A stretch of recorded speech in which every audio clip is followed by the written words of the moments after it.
Okay, this one's a little tricky, guys, because you can't divide this one into 2 shapes. You have to do it into 3 shapes. So it says decompose, which means break apart the figure into smaller rectangles to find the area.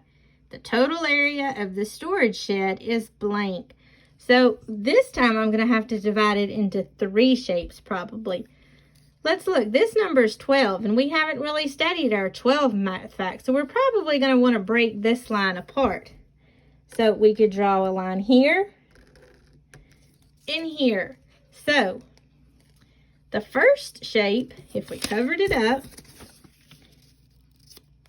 we have our 4 rows and 6 columns. So we're going to come over here and write 4 times 6 is 24.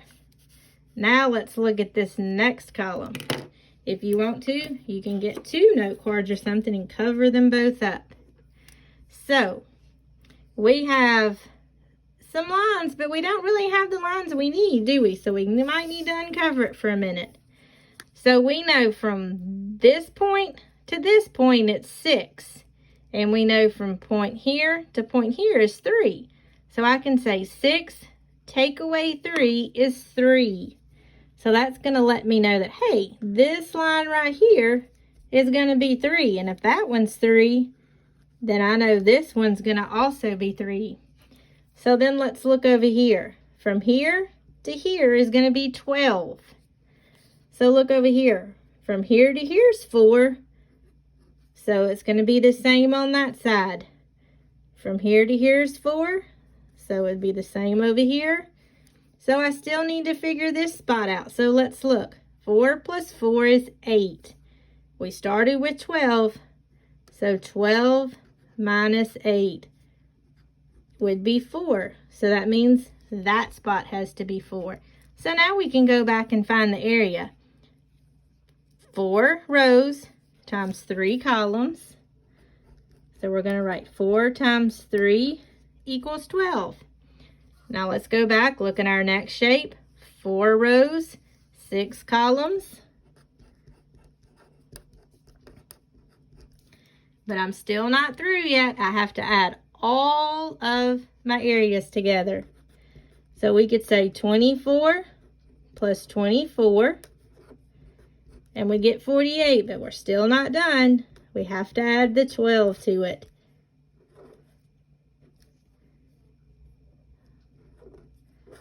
So our answer would be 60. So right here it says explain how you found the area of the storage shed. So you're just going to write in words how you worked this. So you could say I divided the composite figure into 3 rectangles. Then I found the area of those 3 rectangles by multiplying the sides. And then I added those areas together and got the total area. Let's look at this one. This kind of looks like that distributive property again, doesn't it? It says Maria's teacher told her to use the distributive property to find the area of the figure below. So we see, here's her figure. This side is 4. So again, we're going to know this side's 4. From here to here is 15. From here to here is 5. And then there's a question mark here. So let's see. Maria's work is shown below. She calculated the total area as 80 square feet. So it wants us to know, did Maria correctly calculate the total area? Okay, this is that part that we said we really haven't talked about, but look at this next piece where you have to divide, find the total area of this, the total area of this. So we can work that out and see if we get the same thing that Maria did. Okay, we don't know this number, but look, if the whole thing is 15 and this piece is 5, we can say 15 minus 5 is what? 10.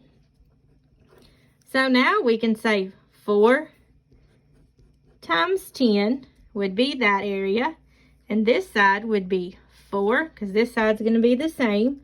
4 times 5. So let's look. She wrote 4 times 15 plus 4 times 5. So did she break it apart correctly? No, she did not. So the second part says, explain how you know. So you could say, I know she did not, because if she broke it apart, she would know that the bottom would be 10 and 5, not 15. She didn't break it apart evenly, did she? And you could even say, she should have said 4 times 10 and 4 times 5, and you can prove that she didn't do it correctly.